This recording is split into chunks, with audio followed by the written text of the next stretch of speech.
Hello, I'm Alan Joachim and I'm with the Sons of History. Today we are right outside of Warwick, Rhode Island, to talk about what was known as the Gaspee Affair. Now, we did this about a year ago, but we didn't have a microphone that day and it was very windy, so the sound quality was very poor. So thought we'd try it one more time.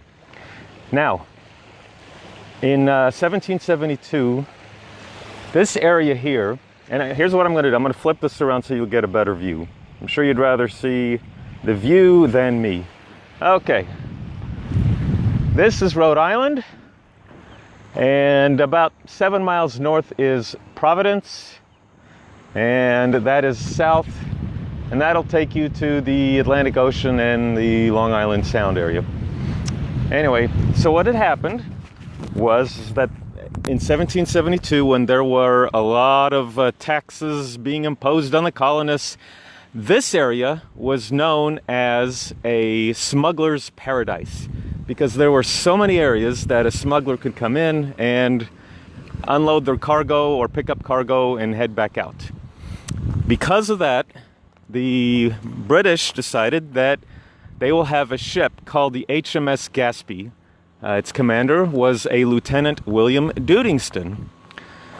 Yes, that's his real name. Lieutenant Duddingston patrolled this whole area with his ship, the Gaspee. And one day on the 9th of June, 1772,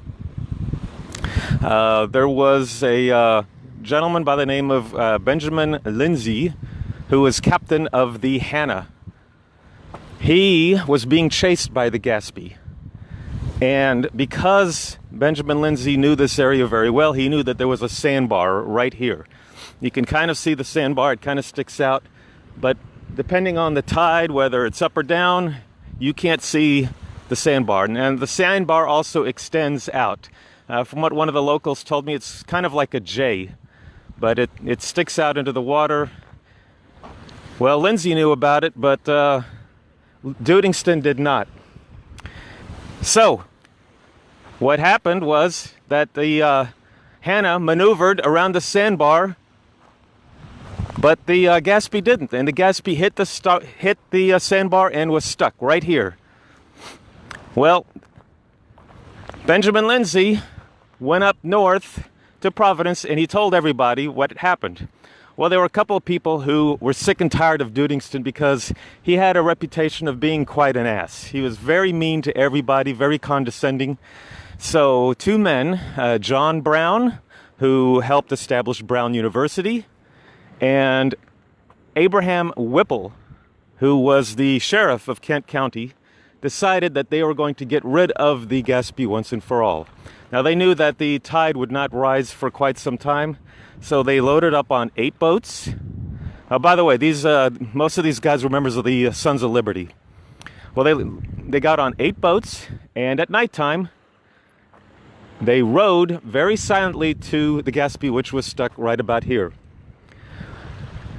One of the sentries heard them coming, and he yelled out, "Who goes there?" But the members of the party, Whipple and Brown's party, said nothing.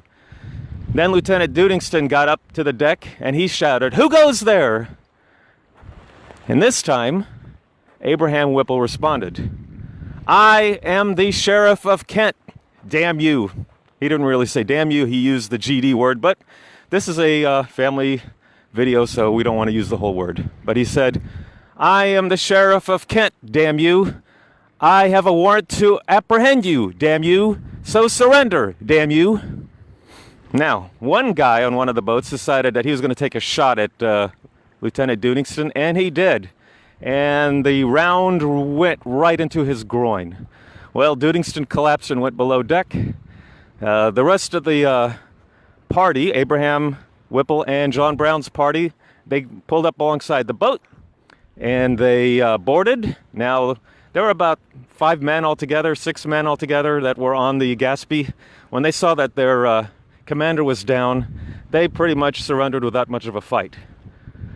So they did work, one of the guys who was a medic did work on Duddingston. He did survive, but he bled profusely from his groin area. But they evacuated him and his 5 men, and then they torched the ship. right here.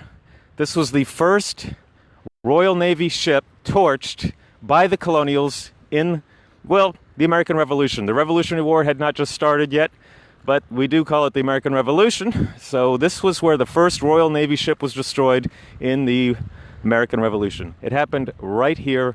They now call this Gaspee Point. So if you happen to be in the Rhode Island area and you're in Warwick, come out to Gaspee Point, because where I'm standing right now, history was made. This is where the colonial Americas made their first attack on the Royal Navy and sank a ship. Anyway, this is Alan Joachim with the Sons of History, and I hope you enjoyed the show. And we will continue our series on the American Revolution. Thank you.